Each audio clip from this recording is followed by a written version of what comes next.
Okay, let me then pick up where we left off in the slides in the last class. So we've talked a good amount now about this thing called the quantity theory of money. I think it does a fairly good job of explaining or kind of articulating the relationship between long-run trends in inflation and growth in the money supply over time, and also between countries. I think that's the best way to use this quantity theory model, is to help us understand these longer run relationships between money growth and price growth, not only over time within one country, but also across countries, meaning that countries that are experiencing faster or higher levels of inflation are usually going to be those same countries that are also experiencing more rapid growth in the supply of their money. I think nowhere is that relationship more clear or sharp than it is in countries that are experiencing what we call hyperinflation. All right, so for the start today, I want to spend a few minutes talking about this phenomenon known as hyperinflation, okay? Hyperinflation is generally defined as an inflation rate that exceeds 50% per month. So it's really high, super duper levels of inflation, okay? Now to put that in perspective, an inflation rate of 50% per month means that over the course of a 12-month period, over a year, the prices of goods and services would go up by a factor of about 100. All right, so if on January the 1st you bought a 12-ounce can of Coke for $1, then if our economy was experiencing about 50% inflation per month, that same can of Coke would cost $100 by December the 31st, okay? So you can see here that hyperinflation is not just your regular, ordinary rates of inflation that economies experience. There are really extreme levels of inflation. And indeed, there have been some economies, even in recent years, that have experienced inflation rates vastly higher than 50% per month, okay? Just enormous rates of inflation. Now, this, of course, or hopefully brings to mind one of the 10 big ideas from economics that we introduced early on in this course. And that is this idea that prices rise when governments print too much money, okay? Almost without fail, countries that are experiencing hyperinflations are those countries that have had these kinds of long spells of really excessive growth in their money supply, okay? Now, there are several countries I can think of over time that have experienced hyperinflation. One of the most dramatic examples of this that you probably learned in your Western civilization or world history classes in high school was the example of many of these Central and Eastern European countries after or between World War I and World War II in Germany, Poland, Austria, and Hungary, I believe. This is one of the history's most dramatic examples of a hyperinflation. But we certainly don't have to look that far back into history to find countries that are experiencing hyperinflation. One country that has experienced a couple of different bouts of hyperinflation in recent years is the African nation of Zimbabwe. All right, so let me talk about this particular country for just a few minutes to provide some a more clear kind of concrete example of what a situation like hyperinflation actually looks like. So between August of 2007 and July of 2008, so over that roughly 1 year period, Zimbabwe experienced one of the world's most spectacular bouts of hyperinflation. Now, we don't have particularly great data on things like the CPI, measure of inflation, in Zimbabwe from this period. but you can get a feel, an understanding, or an appreciation of how high the inflation rate was during that time by looking at the exchange rate between the US dollar and the Zimbabwe dollar. Okay, now in the coming weeks here, pretty soon, we're going to be talking about exchange rates and the open economy. All right, and so we'll talk about what that means more formally then. But looking at this data, hopefully you can see kind of what was happening to the general level of prices in Zimbabwe during that 12-month period.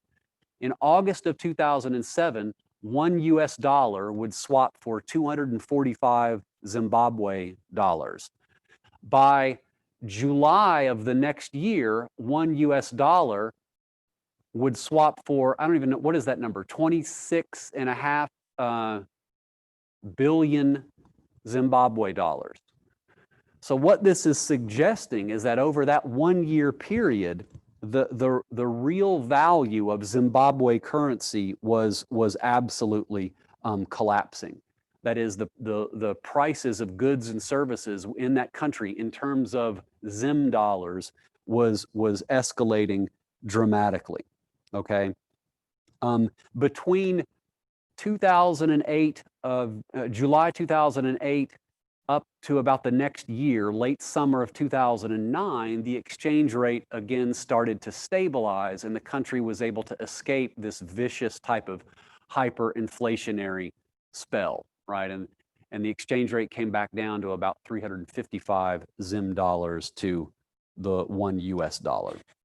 Now, to give you some appreciation for just how worthless the currency had become during this particular episode, this is an actual sign that could be found outside of a public restroom in Zimbabwe. Toilet paper only to be used in this toilet. No cardboard, no cloth, no Zim dollars, no newspaper, right? So the paper currency that was being printed by this government wasn't worth anything. People didn't, it took billions and billions of notes to even buy the smallest quantity of goods and services. I'm going to move away from the slides for just a second and show you a couple of pictures that I found online right before class to, oops.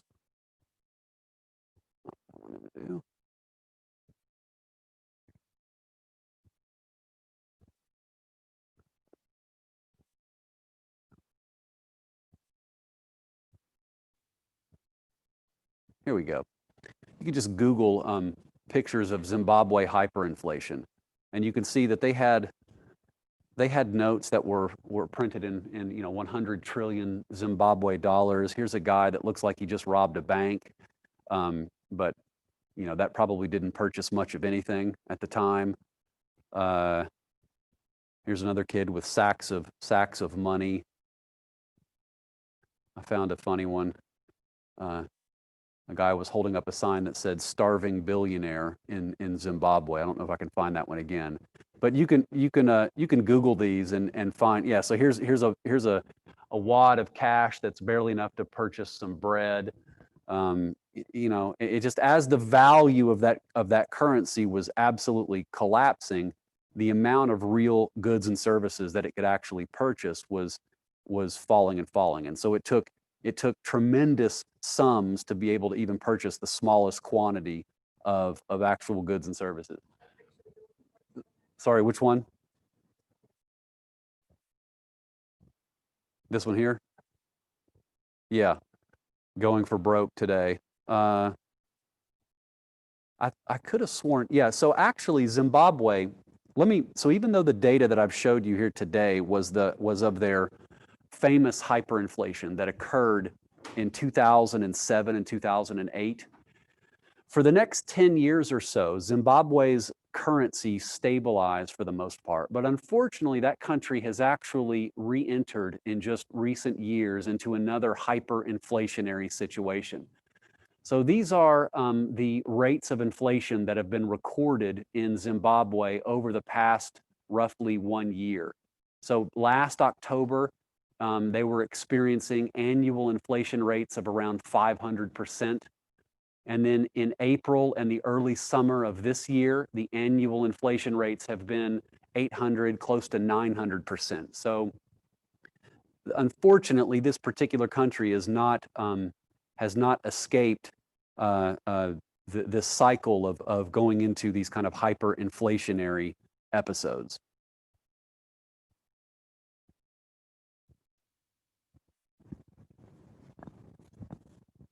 Now,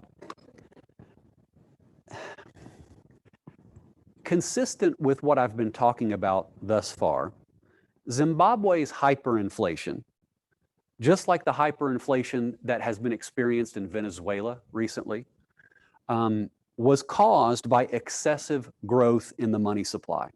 But that kind of leads to or raises a natural question. Why would the government of Zimbabwe or the government of Venezuela decide to print so much money that leads to this level of hyperinflation? Obviously, hyperinflation immiserates the population. But why would a government ever decide to do this, subject its own citizens to that type of misery? Any guesses? Well, a government like Zimbabwe has to be able to finance its spending somehow, right?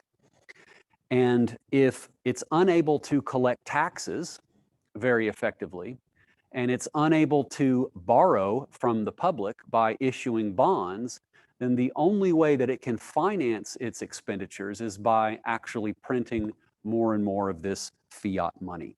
So, while it is true that inflation is a monetary phenomenon in the long run, and particularly hyperinflation is ultimately caused by excessive growth in the money supply, in most of these cases, what you're going to find is that the thing that started or ignited the hyperinflationary episode was actually a fiscal crisis.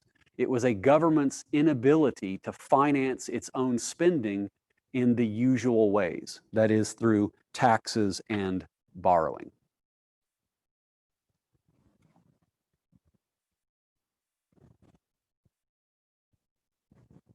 Okay, so this brings me then to a larger issue. Again, if long-run inflation is really so easy to explain, that is, higher inflation comes from growth in the money supply, why is it that governments choose to print so much money? Okay, and the answer is basically what I just told you. Okay, this is the thing that you need to understand. There are three ways that governments can finance their deficits or finance their spending. They can raise revenue by taxing their own citizens, sales taxes, income taxes, profit taxes, etc., excise taxes. It can attempt to borrow by selling or issuing bonds to savers. Or alternatively, if one of those two channels is ineffective, then it can resort to printing of fiat money, okay? And when tax revenue is inadequate and borrowing is limited, governments may have to print money to pay for this spending. So all of these hyperinflations generally start this way, as a fiscal crisis. Now, when the government prints money to raise revenue in this manner, then economists typically refer to this as the government levying what's called an inflation tax. I want to talk about that for a few minutes. What we mean by an inflation tax. This is kind of an odd term, right? And the reason is that the inflation tax is not an explicit tax that you have to pay, like a sales tax or an income tax, right? Whenever you guys buy goods and services in a store, you have to pay a 10% sales tax. Every April, you have to settle up with the IRS and pay an income tax. These are explicit taxes. The inflation tax, however, is an implicit tax, or a hidden tax, if you will, that is levied essentially on anyone who actually holds money. Think about it, right? If you are holding money to purchase goods and services with, then the higher the rate of inflation, the more that inflation is going to erode the real value of your money, and the fewer goods and services you'll actually be able to buy with a given amount of money, okay? This type of hidden tax that is imposed on people who hold money is what economists refer to as the inflation tax. Now, in the US, you can imagine that the inflation tax is a pretty small portion of our total government revenue. It accounts for less than like 3% of the money that the US government raises. The other 97 or 98% comes from explicit taxes, like income taxes, or from borrowing, that is by issuing or selling new government bonds. In countries that are experiencing hyperinflation, however, the inflation tax is basically 100% of government revenues because they can't raise taxes the regular way, and no one's willing to buy a bond issued by the government of Zimbabwe. You'd have to be a fool to buy that because you know that they would default on those particular bonds. Okay, so the quantity theory of money, again, I think is a useful kind of analytical device to help us think about the relationship in the long run between the money supply or growth in the money supply and the price level or inflation, okay? But it turns out that it's also useful for thinking about how changes in the money supply affect another really important economic variable that we've talked about in the past, and that is the nominal interest rate, okay? Now, to explain this, I think it helps to remember the distinction between the real versus the nominal interest rate. We've talked about this before in this class. What's the difference between the real versus the nominal interest rate? The real interest rate is adjusted to account for the effects of inflation, right? The real interest rate, hopefully you guys remember, is the nominal interest rate minus a country's rate of inflation, right? So the nominal interest rate tells us how quickly the dollars in our savings account or our debts are rising over time. The real interest rate tells us how quickly the purchasing power of our savings is rising over time. It's adjusted to account for the economy's rate of inflation, right? If the nominal interest rate is, let's say, 5%, and the inflation rate is 2%, then the real interest rate is 5 minus 2, or 3%, right? Okay, if we were to rearrange that equation, then what would it look like? We know that the nominal interest rate would then be the inflation rate plus the real interest rate, right? If the real rate is the nominal rate minus inflation, then the nominal interest rate is equal to the inflation rate plus the real interest rate. Okay, now if we start from this equation here, hopefully you guys can start connecting the pieces here to see how growth in the money supply might affect a country's nominal interest rate in the long run. First off, if we imagine that a country increases its money supply, is that going to have any effect on the real interest rate? So earlier in the semester, we developed an economic model of the financial system that determined the real interest rate in equilibrium, right? That was this model of the loanable funds market. And what did it say? It said that a country's real interest rate should adjust to balance the supply and demand for loanable funds. That is, balance a country's savings with its investment, right? So in the long run, the real interest rate isn't actually impacted or affected by a country's money supply, okay? But of course, we know that the growth in the money supply affects a country's inflation rate. That higher levels of inflation tend to be associated with higher inflation rates. Okay, now what does this equation say? It says that the nominal interest rate should basically change with the inflation rate kind of 1-to-1. That in the long run, if there's let's say a 1 percentage point increase in the inflation rate, that we should see a 1 percentage point increase in the nominal interest rate. Correct? So hopefully you see here that what the quantity theory of money implies then is that if the money supply grows and it causes inflation to be higher, that can ultimately cause the nominal interest rate to go up as well, right? So it's not just the case that higher levels of the money supply cause inflation to go up in the long run. It can also cause nominal interest rates to rise as well.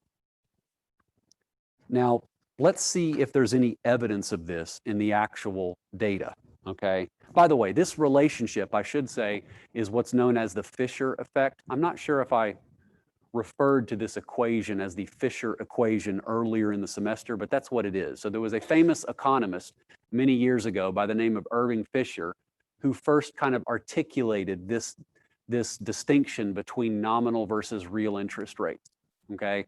This idea that the nominal interest rate should rise in the long run at the same level of inflation, kind of a one-to-one correspondence between the two, given whatever the real interest rate is what's known as the Fisher effect.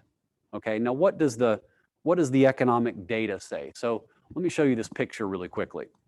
The blue line is a particular nominal interest rate for the United States. It's the interest rate, by the way, on a 3-month Treasury bill issued by the government. The red line is our country's rate of inflation, I believe, as measured by the Consumer Price Index. Now, what do you see as far as the kind of the relationship between those two over time?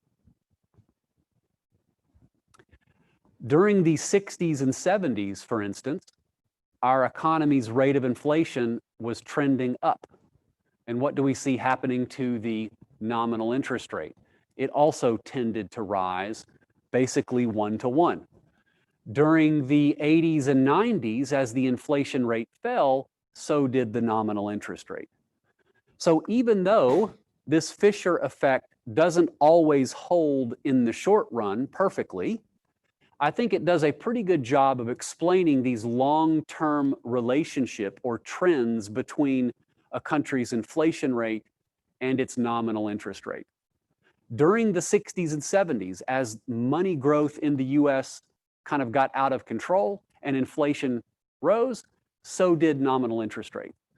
Nominal interest rates got near 20% in the US economy in the late 70s, early 80s, 20%. Think about how that compares to the type of interest rates you see at banks today that are closer to 0%, okay?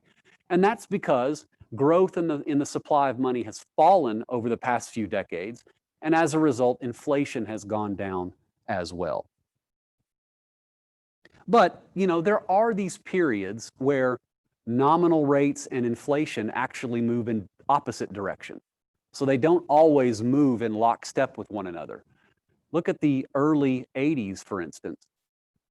Inflation was declining pretty rapidly, but the nominal interest rate was actually rising during that couple-year period. So this, again, all of this goes to show you that when we talk about the quantity theory of money and these relationships between the money supply and inflation and interest rates, these particular relationships only really describe what's going on in the economy in the long run, over periods of decades, not over the course of a typical business cycle or even a few years.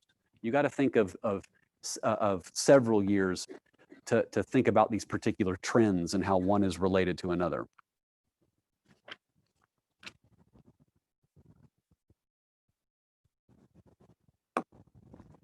All right, so inflation is constantly being mentioned in the news. Pundits and politicians are oftentimes worried about inflation, want to talk about the outlook for inflation. A lot of times people are really critical of the Federal Reserve's handling of inflation, right? In recent years, people have been critical of the Fed for inflation actually being too low, all right? Whatever the case may be, inflation is generally thought to be a fairly serious economic problem, all right? But in what way exactly does inflation impose costs on society? In what way is it a real economic problem? I want to talk at least briefly about 4 particular social costs that come along with higher inflation in an economy. But before I do that, I want to spend a few minutes dispelling a common myth about inflation, that it necessarily makes people poorer, okay? This is what economists sometimes refer to as the inflation fallacy. It's this idea that inflation erodes the real value of your income, and so that your standard of living is necessarily going to decline. That might be true to some extent in the short run, but it certainly isn't true in the long run, as the data suggests, which I'll just show you here in a minute. Okay, now let's think through about why this inflation fallacy is kind of the wrong way to think about it. When prices rise, that is, when inflation goes higher, then each dollar that you have is going to obviously purchase fewer and fewer goods and services. So it may seem like the real value of your income is declining. But this argument misses a really important point. And that point is that inflation is a general increase in the prices of goods and services, but also an increase in the prices of things like labor, right? So your wages and salaries over time should also tend to go up in an economy that is experiencing inflation, okay? Which means that the real value of your income should not be eroded too much in the long run due to higher inflation. In fact, in the long run, what economic theory suggests is that your real incomes are determined more by how productive you are in the workforce, right? The marginal productivity of labor. Now, is there any empirical evidence of this? Can we point to any data that might suggest, yeah, inflation doesn't look like it's actually eroding the real value of people's wages? Well, let me show you some. The red line is our economy's rate of inflation, which, by the way, I'm measuring over here on the right axis, okay, between 1965 and 2019, right? So you see, for instance, during the 60s and 70s, inflation rose to nearly 10% before falling during the 80s and 90s and 2000s, okay? What is the blue line? The blue line is a statistic that measures the real wage. In particular, it's a data that's called hourly real compensation. So it's basically an index of the wages and salaries of workers in the non-farm business sector. And it's a real compensation measure, meaning that it's divided by an index of prices. So this blue line basically shows you a good measure of the average real wages over time. Now, what do we see happening? That through the 60s on through the 70s and 80s, and we see that the real wage is actually climbing. Now, it doesn't necessarily go up every single year, but the trend is definitely higher. And we also notice that during those years where we had high and variable inflation, that there was no real evidence that real wages were actually declining all that much. In fact, when real wages were declining were like during the mid 90s and maybe during the Great Recession, where inflation was much lower and more stable. So it's incorrect to think that real incomes are declining in the long run due to higher inflation. That's what we call the inflation fallacy. That is not generally a real economic cost of inflation. How is inflation costly? What particular cost does it impose on society? Let me talk about 4 of them for the remainder of the time that I have today, okay? Some of these have kind of funny names, all right? The first one is what we refer to as shoe leather costs. What the heck are those? Okay, so we've already discussed the basic idea that higher inflation acts as a sort of hidden or implicit tax on people who hold money. The higher the rate of inflation, the less valuable each dollar you have in your pocket is going to be, okay? The inflation tax is very much like any other tax in that the higher it is, the greater lengths people are going to go to try to avoid paying it, okay? This is something that unfortunately our policymakers don't always understand or appreciate. You can raise taxes to really high levels, and you might be able to raise more government revenue as a result of that. But unfortunately, what you're going to do is you're going to encourage people to spend more time and energy trying to figure out ways of evading those higher taxes. The inflation tax is no different. When the inflation tax goes up, people are going to try to do things to avoid paying the inflation tax. All right? Now, here's the question I want to throw to you. How might one avoid paying the inflation tax? You can avoid paying an income tax by not making any income, right? You can avoid paying the sales tax by simply not buying consumption goods. Sean, how might a person try to evade the inflation tax? Holding smaller and smaller quantities of money, perhaps keeping more of your wealth in interest-bearing accounts that can be protected somewhat against inflation, right? Let me give you a simple example. Let's suppose, Sean, that the inflation rate is 10% or shoots up to 10%, okay? Now, before that point, let's suppose that maybe you would go to the ATM once a month and withdraw a couple $100 as in cash to just spend on whatever during a month's time, okay? Now that we have a higher rate of inflation, your behavior might change. Instead of going to the ATM once a month, maybe you're going to go to the ATM once a week and withdraw, let's say, 50 bucks instead of 200 bucks, while holding the rest of your money in some interest-bearing account, like a savings account or a money market mutual fund, okay?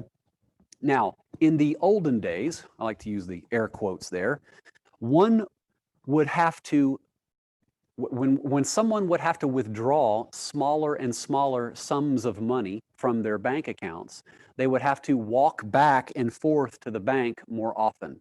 And this would wear out the leather soles of their shoes. And so the higher the inflation rate is, and the more trips one would have to take to the bank, the more often you would have to purchase new shoes. These are what are called shoe leather costs. Now, of course, in modern times, what we mean by shoe leather costs are just the time and resources that are wasted when inflation encourages people to try to reduce or economize or try to constantly manage their holdings of cash. Because every day that you hold cash, inflation is eroding the real value of that cash. Okay? Now, still, this may seem very foreign to you because in the US economy, we have a very low and stable inflation rate. And so shoe leather costs are basically negligible. You guys don't even recognize them, okay? They're approximately zero.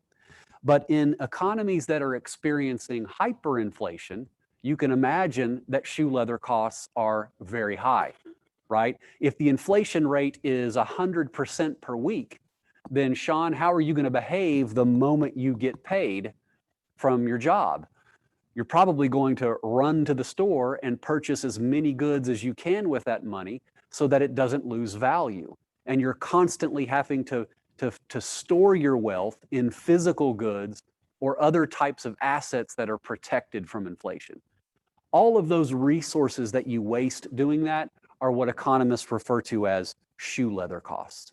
Transactions costs, resource time costs, all of that stuff gets lumped into this idea of a shoe leather cost. So that's one particular social cost of inflation that I want you guys to know something about, okay? A second one is what economists refer to as menu costs, okay? So let me kind of set the stage for this one. To understand what we mean by menu costs, you first need to recognize that most firms and businesses and sellers in the economy don't want to change the price of their product every single day or very frequently, okay? Now, some items like a gallon of gasoline, the prices change all the time, almost on a daily basis. They go up a penny, they go down a penny, etc. But for many types of products in our economy, businesses and firms that are supplying those goods or services don't want to change the price very often. Sometimes the price remains fixed for a period of months, even years. Think about the price of magazines, right? The price of apartment rent, a car wash, a haircut, attorney fees. These kinds of prices don't change very frequently, okay? Now, the reason why firms are reluctant to change prices is because there is a cost to doing so, right? Sean, if you are a restaurant owner and you want to change the prices of your food items that you're selling, you're going to have to print all new menus. You will incur a cost that we call menu costs. Now, more generally speaking, these menu costs for non-restaurant businesses might be just other various type of administrative costs associated with changing prices, like just the resources that you spend deciding on what your new price should be, right? Printing new catalogs or posting new prices to a website, trying to communicate those new prices to customers or dealers, advertising those new prices online or in a newspaper or on a TV commercial, right? Another classic menu cost are the costs in terms of just annoying the heck out of your customer base, right? Most customers get frustrated if they see the price of an item that they want to buy regularly change around a lot. And so because of that, firms are very reluctant to want to change prices because they are incurring these things called menu costs. Now, what is the point of all this? Imagine for a moment that the inflation rate is really high, okay? Instead of 2%, it's 20%.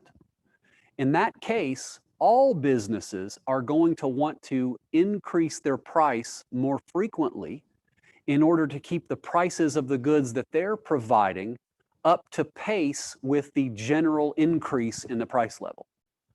So in countries that are experiencing high inflation, businesses are going to incur these menu costs more often. And as a result, real incomes are going to decline, and therefore living standards will decline as well. Again, in an economy like ours, where inflation is fairly low, menu costs are going to be low, right? But in economies that have really high inflation rates, these things are more onerous. Okay, questions about those two? All that makes sense? The third cost of inflation I want to go over is probably more relevant for the typical US earner. And that's what we refer to as inflation-induced tax distortions. Okay, so what the heck is that?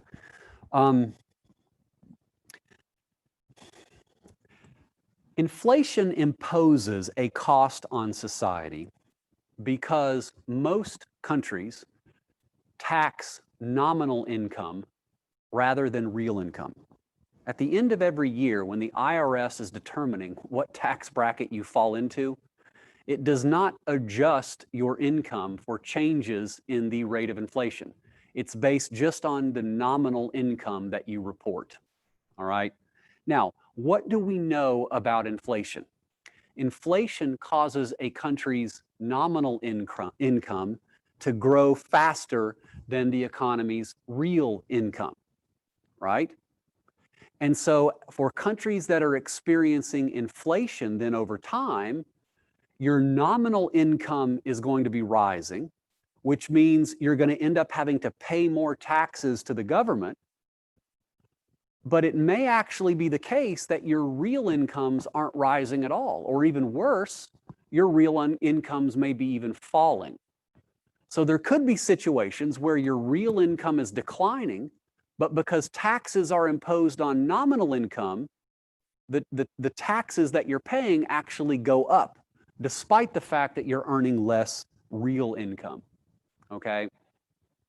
So the kind of the big implication here then is that the after-tax real income or real returns to your savings, for example, are going to be distorted heavily when there is high inflation.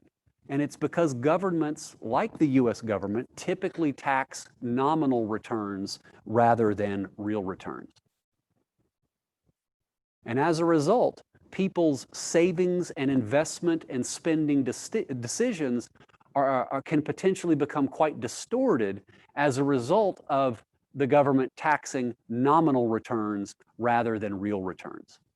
Okay, now this may not seem like a big deal, but in fact, this can create a lot of distortions even in countries that experience rather modest levels of inflation.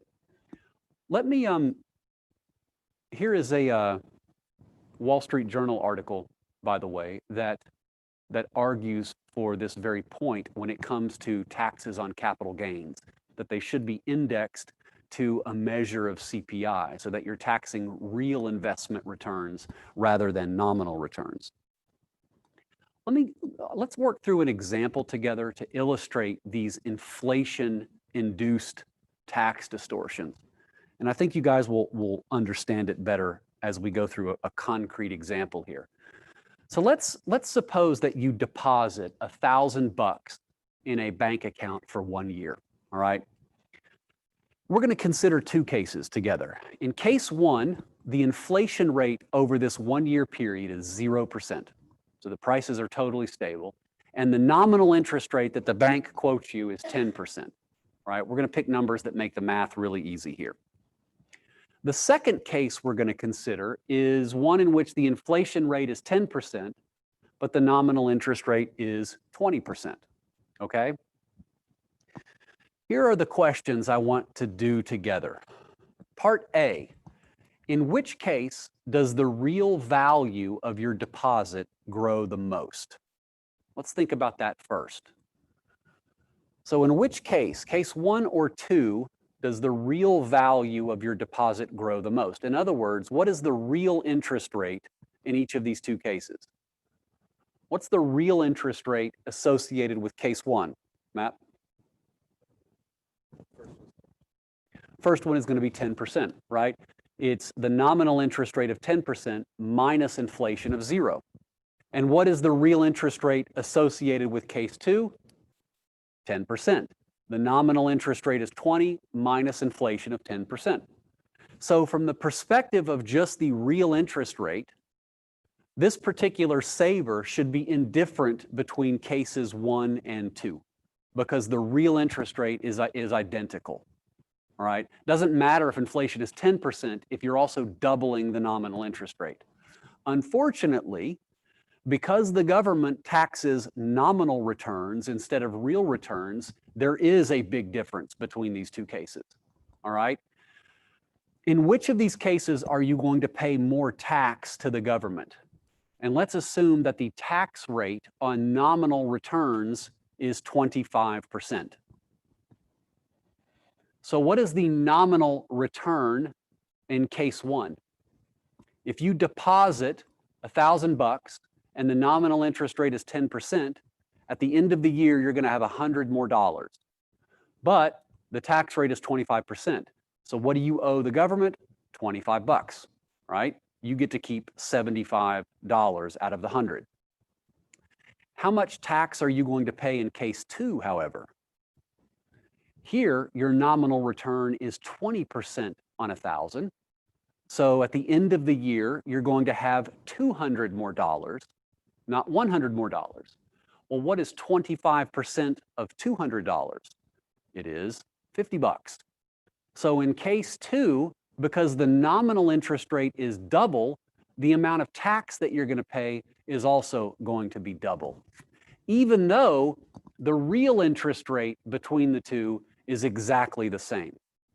This is what we mean by an inflation-induced tax distortion, okay? Now, part C of this problem asks you to compute the after-tax nominal interest rate and also the after-tax real interest rate for both cases. How do we get the after-tax real interest rate? Well, you just take the after-tax nominal rate and subtract the economy's rate of inflation from it. This makes the comparison, I think, crystal clear, all right? What is the after-tax nominal interest rate for case 1? Well, what you get to keep is 75% of the 10% nominal return. So your nominal return after taxes, that's what the saver cares about here, is 7.5%. But actually what the saver really cares about, of course, is the after-tax real interest rate, which would be the after-tax nominal interest rate of 7.5% minus whatever the inflation rate is. Remember, the real rate is the nominal rate minus inflation. So in case one, the after-tax real interest rate is going to be 7.5%. What is the after-tax nominal rate for case two, however? It's going to be 75% of a 20% nominal return, right? You get to keep 75% of your nominal return of 20%, and so the after-tax nominal return is 15%. Well, that sounds better than case one, but what happens when we subtract inflation from it to get the after-tax real interest rate? It's 15% minus the inflation rate of 10%, giving us an after-tax real return of only 5%. So hopefully you kind of see the differences here. There is quite a big difference in the after-tax real returns between these two savings options, even though the before-tax real interest rate is exactly the same. So the higher is the rate of inflation, the more you're going to distort people's savings decisions, particularly if taxes are applied to nominal returns rather than real returns. Okay, questions about that one? So we've talked about three so far: shoe leather costs, menu costs, and these inflation-induced tax distortions, okay? All three of these social costs of inflation are going to occur even when inflation is steady and predictable, okay? There is, however, one particular cost of inflation that only occurs when inflation is more volatile and unpredictable. That is, when inflation turns out to be different than what people or market participants had anticipated ahead of time, okay? It turns out that when inflation is different than what people had expected inflation to be ahead of time, that these kinds of surprise bouts of higher inflation or lower inflation are going to cause arbitrary redistributions of wealth or resources between different participants in our economy that is completely divorced from their own opportunity costs and marginal productivities. That's why I say that they're completely arbitrary. In other words, surprise inflation creates arbitrary winners and losers in the economy. We don't want that to happen. We want resources to go to their most productive uses, okay? We don't want inflation to create random winners and losers, okay?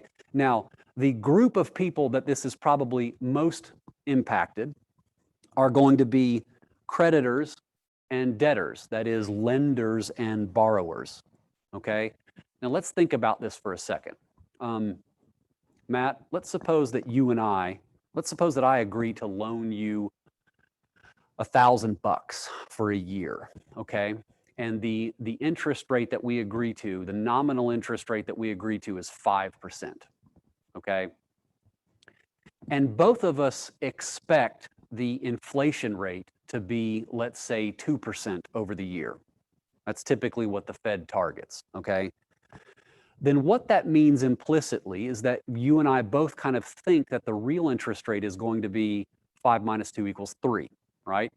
Okay, what happens if inflation ends up being, let's say, higher than 2%? Let's say inflation ends up being, at the end of the year, turns out to be 4% instead of 2%. What happens to the real interest rate that you and I implicitly agreed to in that case? It's going to go down. It'll be 1% instead of 3%. Who wins and who loses in that arrangement? The lender loses. I'm going to lose because I am now getting a real return that is less than I had anticipated. The borrower, Matt, the debtor, wins because he is now paying back at a real interest rate that is lower than what he'd anticipated.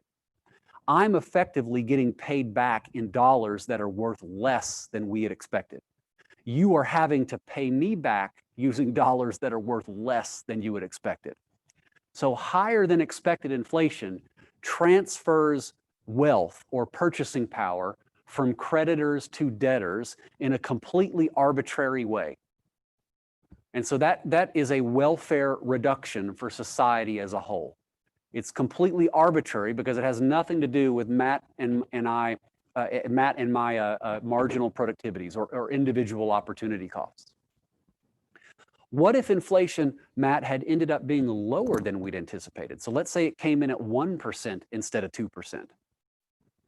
Exactly the opposite occurs. Now the real interest rate is 5 minus 1 is 4%. And so now Matt is paying me back with dollars that are worth more than he had anticipated, right? I'm getting a real interest rate that is higher than we had implicitly agreed to. So lower than expected inflation arbitrarily transfers purchasing power from debtors to creditors. Now, it turns out that in countries that have fairly low inflation, like the United States, inflation is also relatively stable. It doesn't bounce around too much. And so it's not going to generally be the case that inflation is wildly different from what financial market participants anticipate ahead of time.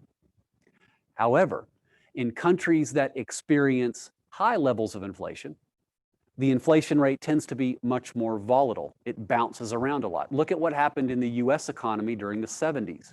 Inflation was not only high, but it jumped up and down several percentage points really quickly. Okay?